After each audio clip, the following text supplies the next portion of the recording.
So how are we going to dismantle the objections of your prospects? Well, let's jump right into it. Now we want to start with the obvious questions, which are related to the big idea and the mechanism. So why wouldn't people want your big idea? Is there something about it that is uninteresting, unappealing, difficult, that doesn't apply to them? That's the first place that you've got to start. And when we come up with a big idea, we immediately try to break it down. We've already talked about beating the shit out of ideas. We immediately try to say, this wouldn't work because, or nobody's going to want that because, or is that really a good idea? To give you some examples from today, one of my copywriters came to me with the idea that his big idea was something along the lines of, instantly become a naturally charismatic man. That's not bad, but it's not a great big idea because let's break it down real quickly. If I'm a prospect listening to that, I'm going to say, well, okay, a charismatic man, that sounds like something I might want. A naturally charismatic man, now I'm combining two words, and I don't think the whole is greater than the sum of its parts. In fact, I think it's worse. A naturally charismatic the word natural in front of charismatic doesn't really tell me a whole lot. It applies an adverb, but not in any particularly compelling way. So immediately I didn't like that, and then instantly become a naturally charismatic man. I think if I'm a prospect, the idea of charisma is not something that I feel like I get from taking a pill. I know it's going to take a little bit of time. So if I say something like, instantly learn a technique that is going to boost your charisma by 10%, sure, that's fine. But instantly becoming a naturally charismatic man, that's a bridge too far. So, I think we revised something along the lines of, ignite the charisma inside of you in 6 weeks or less. Better. Maybe not the best, biggest idea in the world. Maybe it's not something that's going to make me quite as much money as Mark Zuckerberg, but it's better than the first one. So, really you have to beat up your big ideas and figure out, why would people not want this? What about the words would they not want? What about the concepts wouldn't they want? Why would they think that this is not possible? So that's where you want to start. Next, you want to ask, what might they confuse it with, and how can you clarify that? So when people come across our stuff, they frequently confuse it with pickup artist stuff, which drives me up the wall because I do not like a lot of the pickup artist guys who I know and have met, and we seek to differentiate ourselves from them. But it's tough because for us, it creeps in so many different ways. Anytime you use something like a simple technique or a sneaky but ethical trick, there's certain language that has just sort of permeated the world of men's dating advice, and which really attached itself to the pickup artist world. Even something as simple as an image.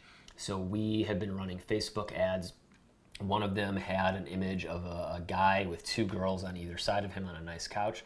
Another one just had a picture of a guy who was really smiling and happy, and he was at this party, and there were a whole bunch of people talking to him, including a bunch of women. The one with the guy on the couch had slightly higher clicks, but also a much higher negative feedback on Facebook, and a lot of comments about, wow, scammy pickup artist stuff on Facebook. I can't believe it.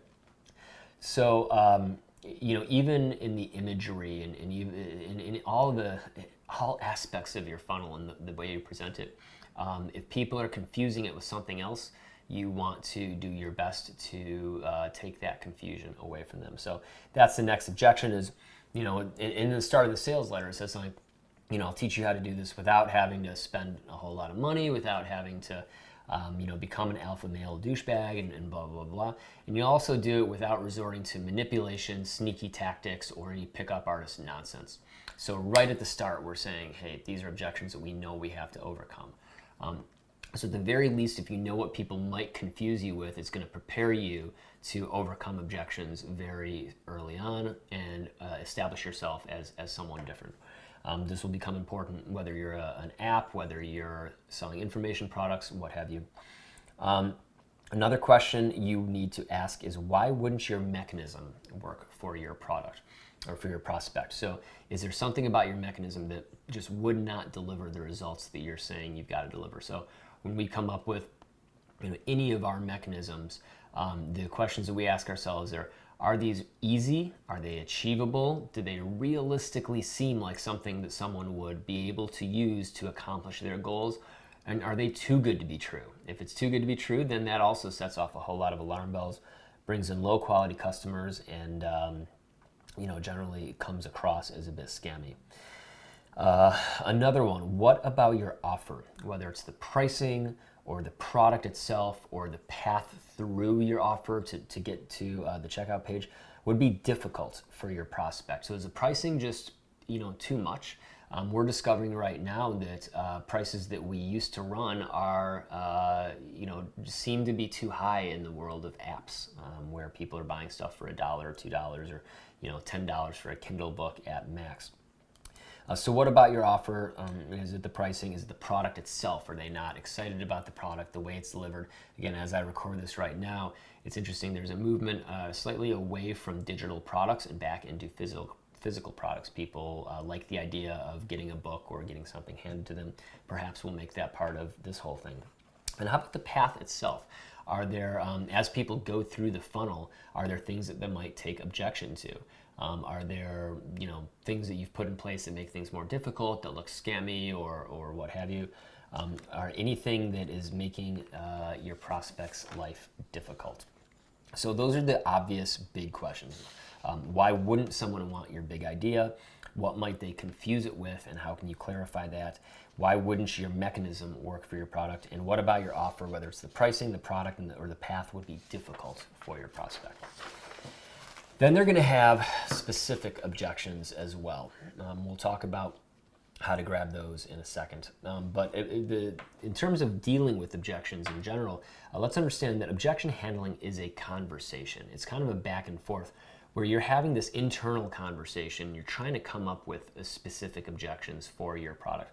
So, when somebody says, for us, oh, this sounds too difficult, or would this work on me if I'm overweight, or would this work for me if I'm poor, or, what kind of security do you have in place? Are you going to steal my credit card?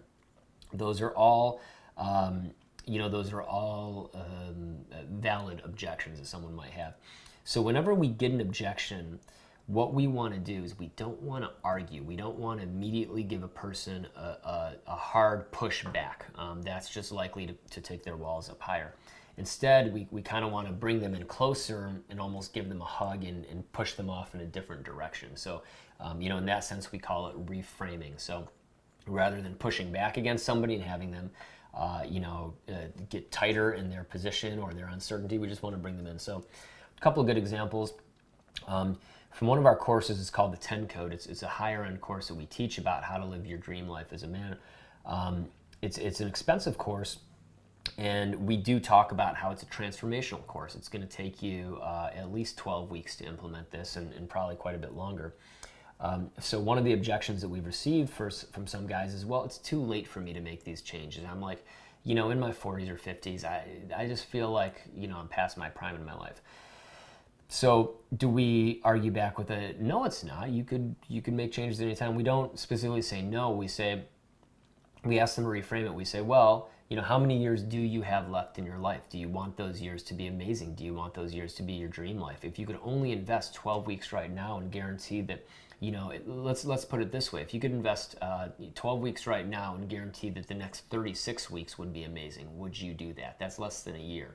Well, of course I would. So multiply that by 10, by 20, by 50, however much time you have left. Wouldn't you want to do that?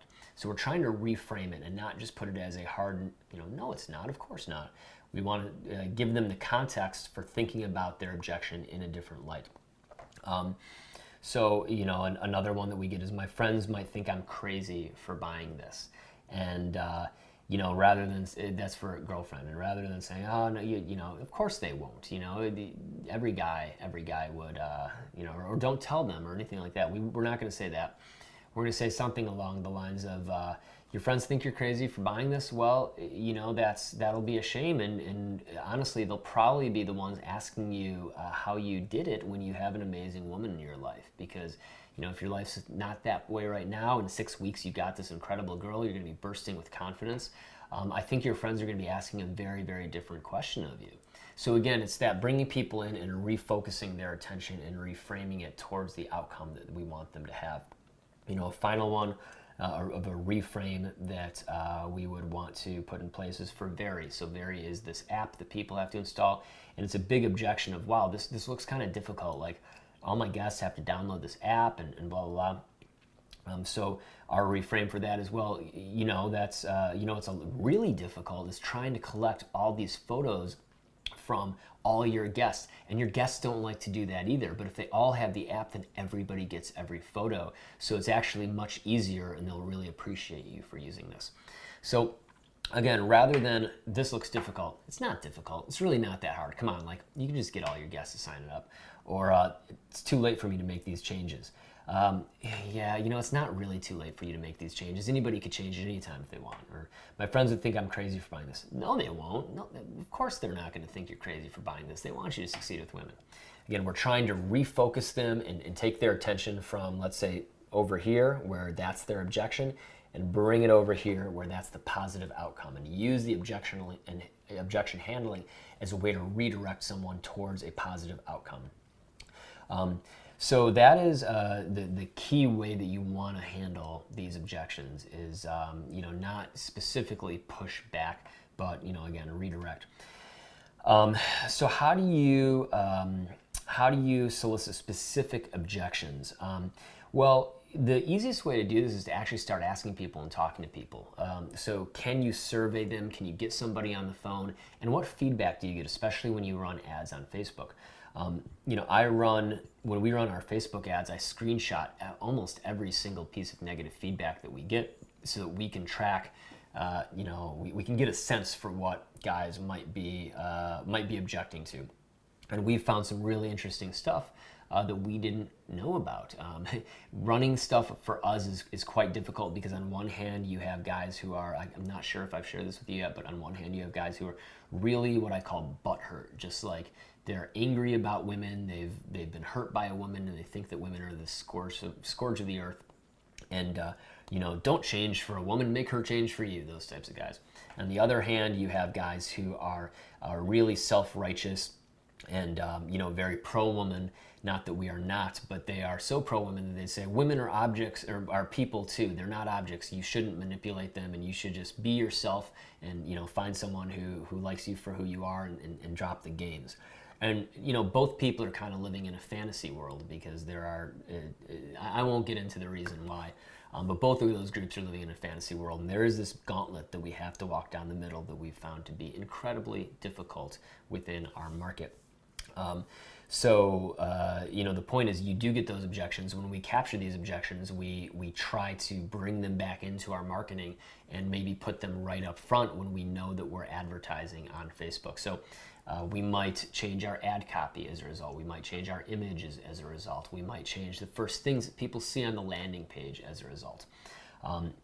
And by soliciting these objections, by going through them, we get a sense for what they are. Another great one is if you have the ability to put live chat on your checkout pages. Now, we've done split tests on this, and we have found that live chat reduces conversion rates on checkout pages. At least that's the most current data we have. That could always change. But presently we find that, again, having live chat on your checkout page does decrease conversion rates. But again, it's a great tool for soliciting feedback. So if you're rolling something out for the first time, if you're bringing people to your checkout pages, even your sales pages, putting a little live chat box on there and just saying, hey, I see you're on the page. Is there anything I can help you with? That can be a very powerful way to get people to give you their objections and to see what they are. And you will get them over time. You'll start to hear them. You'll start to understand them. You'll hear more and more and more of them.